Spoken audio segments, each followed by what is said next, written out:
आज हम बात करेंगे अब बाइसेक्शन मेथड की कि बाइसेक्शन मेथड क्या होता है। ठीक है, इसका फॉर्मूला देखेंगे और ये कैसे काम करता है, हम वो सारी चीज़ें देखेंगे।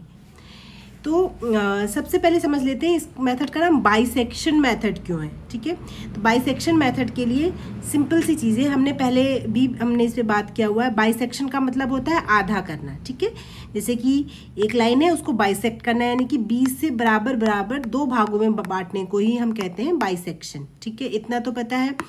अब हमें देखना है कि बाइसेक्शन मेथड से रूट कैसे निकालेंगे हम। ठीक है, तो देखिए इंटरमीडिएट वैल्यू थ्योरम पे आनी पड़ेगा आपको। सबसे पहले एक्स एक्सिस, ये वाई एक्सिस। सबसे पहले आपने क्या करा, आपको बोला गया है इस फंक्शन का ये एफ एक्स इक्वल टू 0 है, इसका सोल्यूशन निकालिए, या फिर कहेगा कि एफ एक्स का रूट निकालिए। ठीक है, तो रूट निकालने के लिए पहले आपको पता होना चाहिए, एक ब्रैकेट ढूंढिए कि रूट पड़ेगा कहाँ पे। ठीक है, आप पूरी रियल लाइन में तो कहीं पे भी पढ़ सकता है, तो आपको एक ढूंढना पड़ेगा ना कि रूट कहाँ पे पड़ने वाला है एग्जैक्टली। तो आप क्या करेंगे, सबसे पहला काम हम ये करेंगे, हम एफ ए ढूंढेंगे और एक एफ बी ढूंढेंगे। ठीक है, वही इंटरमीडिएट वैल्यू थ्योरम के लिए आपको दो चीज़ें ढूंढनी होती हैं, ए ढूंढना पड़ेगा और एक बी ढूंढना पड़ेगा, और ऐसा ढूंढना पड़ेगा कि इनमें कैसा साइन होना चाहिए, अपोजिट साइन होना चाहिए। ठीक है, तो अपोजिट साइन हो गया, मान लीजिए यहाँ पे पॉजिटिव वैल्यू है, इस पे नेगेटिव वैल्यू है, तो आपको पता है कि इनके बीच में कहीं ना कहीं तो कट करेगा ही करेगा कर, तो कोई ना कोई पॉइंट आपको मिल ही जाएगा। ठीक है, अब आपके पास क्वेश्चन उठता है कि आप यहाँ तक पहुँचेंगे कैसे, इस वाले पॉइंट तक आपको आना कैसे है। तो देखिए यहाँ तक आप कैसे पहुँचने वाले हैं। सबसे पहले आप क्या करेंगे, आपको ए और बी जैसे ही मिल जाएगा, आपको एक और पॉइंट ढूंढना है, इसको बाइसेक्ट कर दीजिए। ठीक है, यानी कि जब आप a प्लस बी बाई 2 करेंगे तो आपको एक नया पॉइंट मिल जाएगा, इनके ठीक बीचों बीच का पॉइंट। ठीक है, एक मिनट, थोड़ा सा इसको मैं और सही कर लेती हूँ ताकि आपको कन्फ्यूज़न ना हो।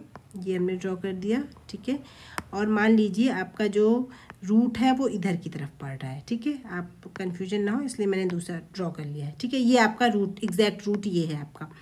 अब आपने क्या किया, जैसे ही आपने यहाँ तक पहुँचे आपने बोला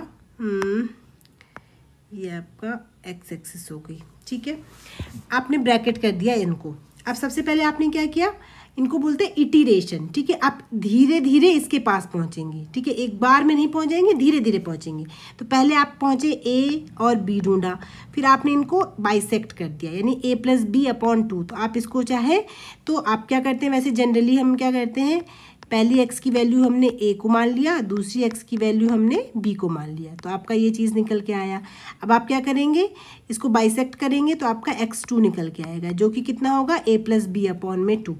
ए बी इसके ठीक बीचों बीच आपको एक दूसरा पॉइंट मिल जाएगा। ठीक है, इसको नाम हमने दे दिया a plus B upon 2, A plus B upon 2, जिसको हमने कह दिया शॉर्ट में x2। ओके, अब आपको नया ब्रैकेट ढूंढना है, ये ब्रैकेट आपको बस छोटा करते हुए जाना है, ये वाला ब्रैकेट। ठीक है, तो अब आपने अगला क्या करना है, अब आप fx2 निकालिए, आपको x एक्सिस पे एक नया पॉइंट मिल गया। अब आपका अगला काम होगा कि fx2 निकालिए। ठीक है, अब दो केस बनेंगे, fx2 या तो पॉजिटिव होगा या तो नेगेटिव होगा। ओके, अगर ये पॉजिटिव हुआ तो से यहाँ पे ऐसे लिख लेते हैं, इस पे वैल्यू जो है वो आपकी पॉजिटिव आ रही है, इस पे वैल्यू नेगेटिव आ रही है, इस पे भी आपने कह दिया पॉजिटिव ही आ रही है। ठीक है, अगर पॉजिटिव आ रही है तो क्या अगला रूट इन दोनों के बीच में पड़ेगा, नहीं।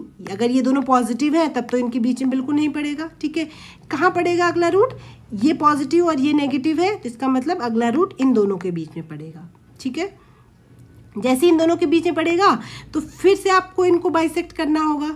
अब अगली बार b और x2 को बाइसेक्ट करेंगे तो अगला इटीरेशन क्या बनेगा, आपके पास x3 बनेगा, जो कि कैसे निकलेगा, b plus x2 divided by 2 करके निकलेगा। ठीक है, तो आपने ठीक इनके बीचों बीच आपको एक नया पॉइंट मिल जाएगा, जिसको हम किससे डिनोट कर देंगे, x3 से डिनोट कर देंगे। ठीक है, और जैसे ये x3 से डिनोट करेंगे फिर से आपको वही ढूंढना पड़ेगा कि ये जो पॉइंट निकला x3, इस पे वैल्यू कैसी है, पॉजिटिव है या नेगेटिव है।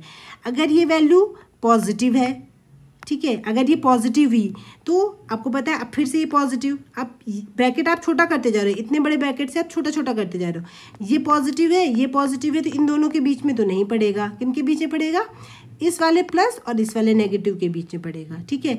तो अब अगला पॉइंट कैसे निकालोगे, ये x3 हो गया, ये b हो गया, अब इनको बीच में क्या पड़ेगा, आपका x4 पड़ने वाला है, ठीक है। x4 कहाँ से निकालोगे आप, इन दोनों को आराम से बाइसेक्ट करके, ठीक है। x4 यहाँ से आप निकलेंगे। बस आपको यही प्रोसेस आपको कंटिन्यू करनी है, ठीक है। जो भी लेटेस्ट अपोजिट साइन वाले होंगे उन्हीं के बीच में आपका रूट लाई करने वाला है, ठीक है। जब आप क्वेश्चन करेंगे तो आप क्लियर हो जाएंगे, ठीक है। फिलहाल आपको समझ में आ रहा होगा कि आपको करना क्या है। ए ढूंढेंगे, बी ढूंढेंगे, देन हाफ करेंगे तो इसको x2 सपोज कर लेंगे।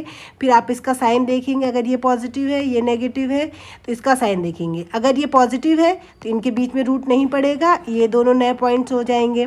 अगर ये वाली वैल्यू नेगेटिव है तो आपका जो रूट है वो इन दोनों के बीच में नहीं पड़ेगा, क्योंकि ये सेम साइन है। आपका रूट इन दोनों को बीच में नए जो आपके पॉइंट्स हो गए जिनका बाइसेक्ट करके निकालना है वो इनके बीच में पड़ेगा, ठीक है। तो हर बार आपका इंटरवल इतने बड़े से अब इतना बड़ा हो गया, फिर अगली बार और छोटा हो जाएगा। ऐसे छोटा करते करते करते आप एक ऐसे पॉइंट तक पहुंच जाओगे जहां पे उसका रूट लाई कर रहा था, ठीक है।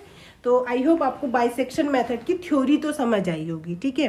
अब हम इसका नेक्स्ट वीडियो में एक क्वेश्चन करके देखेंगे जिससे आपको ज़्यादा क्लैरिटी मिलेगी।